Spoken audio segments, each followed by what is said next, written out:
accident could have been avoided. But the student forgot what his instructor had taught him. By not remaining calm, he lost directional control. His use of ailerons, rudder, and elevator during the after-landing roll before you get lost in the nuts and bolts, I gotta set these guys straight on something. Bird Dog, are you here again? I thought maybe I could get through one film without your able assistance. Okay, I'll shut up. But first, I gotta say something. Well, that's what I mean. You can shut up and say something at the same time? All right, go ahead. Look at this mess. Pay attention now. This bird dog is just barely worth fixing.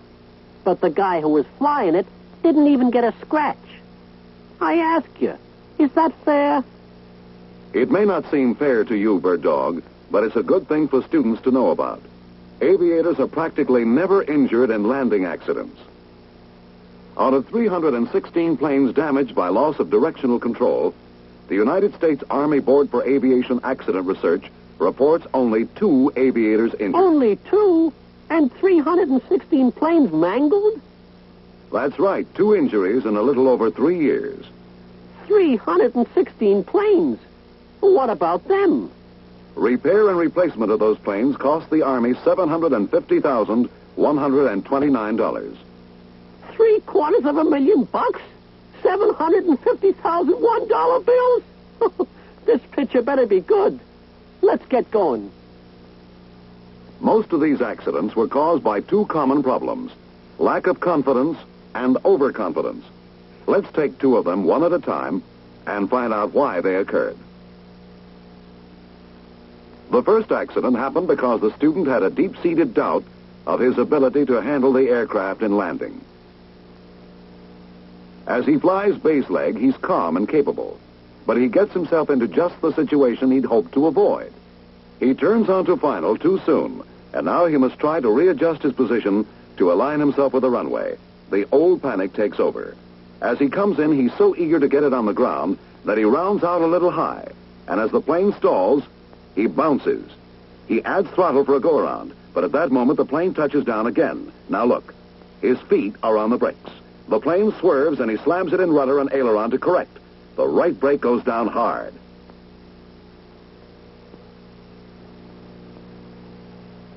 A severely damaged L-19 caused by loss of directional control. No, caused by a guy getting shook. Could he help that, Bird Dog? Sure he could.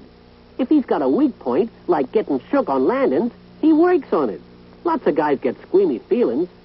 You gotta fight back with willpower and know-how. That's what the psychologists say too, Bird Dog. Make a small and willful attempt to control your emotions and you'll win every time. Right. As psychologists say, think about what you're doing and you won't have time to think about your heart going pitty-pat. Guess you should know about psychology, Bird Dog. Now let's get on to the next case. The student who was overconfident. He came within inches of totally destroying an L-19 because he was too sure of himself. He was shooting landings in a light crosswind and doing a good job of it. 6 times out of 6, he'd set it down perfectly, right on the mark without a bounce. This time, as he approached runway control, he couldn't resist taking a look, making sure they appreciated his ability. Now watch as he unknowingly centers the stick. The plane starts to weather vane. He feels it going, but it's too late. Man, that was an action-packed bit. I'm sure the student thought so, too. Maybe this has taught him a lesson, but the price is too high. He knows now that a landing is not complete until the plane has slowed to taxi speed. Know what? What, Bird Dog? This guy and the other guy both got the same trouble. Neither one had his mind in what his airplane was doing. You're right, Bird Dog. The key to directional control is absolute concentration on one thing, your course down the runway. Maybe you should review the controls they use on the ground. All right, let's start right at the beginning. First, let's list the controls which maintain direction on the ground. The rudder and tail wheel, brakes, ailerons, and throttle. In addition, the elevators help these controls to do their job by keeping the tail on the ground. Let's deal with them one at a time. The simplest definition of directional control is that it is the technique of keeping your aircraft aligned with the center line of the runway throughout the after-landing roll. After touchdown and up to the point where you slow down, you're chiefly dependent on your rudder for directional control. As long as you have sufficient speed to provide air movement over the rudder, it will turn your plane.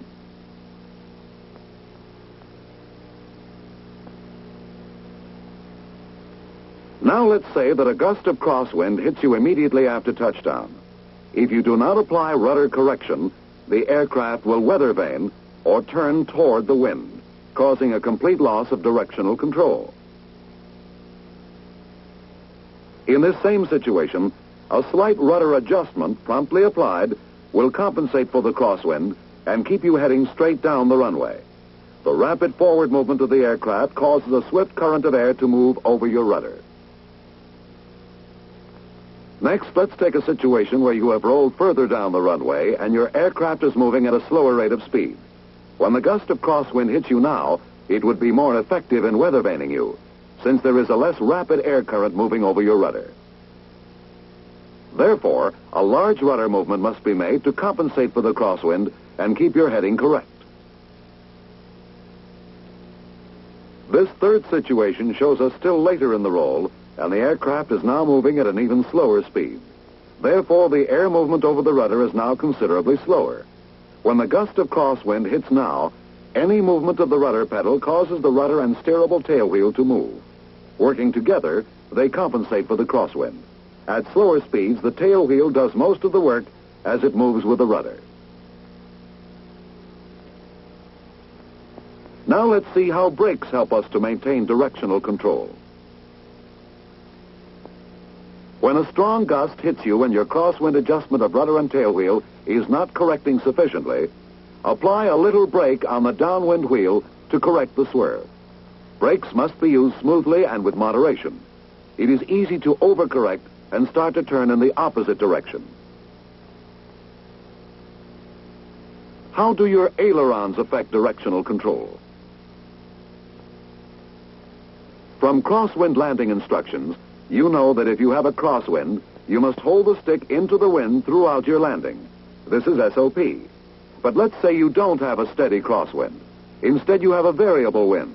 When a gust hits you like this, you weather vane into it, and your upwind wing rises. Your fuselage acts as a partial barrier, preventing the full force of the gust from passing over your downwind wing.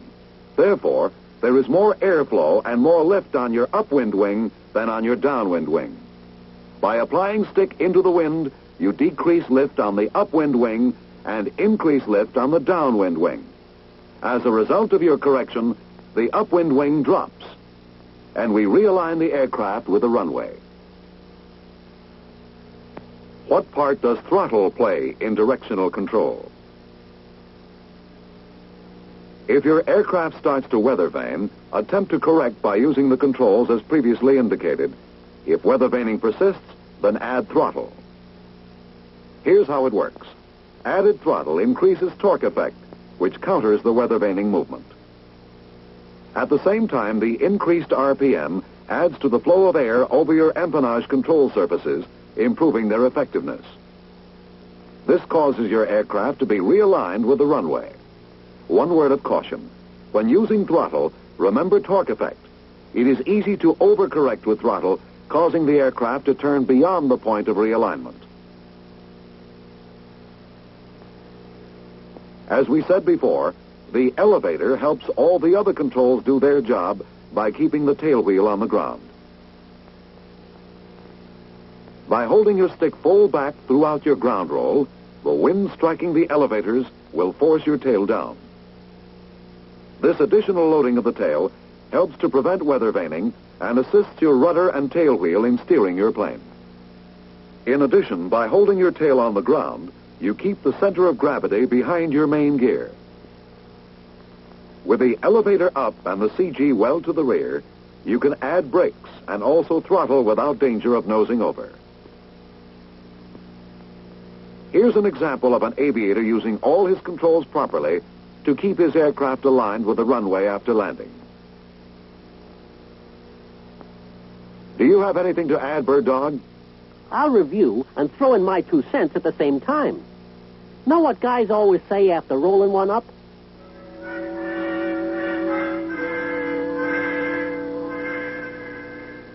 I don't know what happened. I had everything under control, and the next thing I know, I was sitting there in a pile of busted machinery.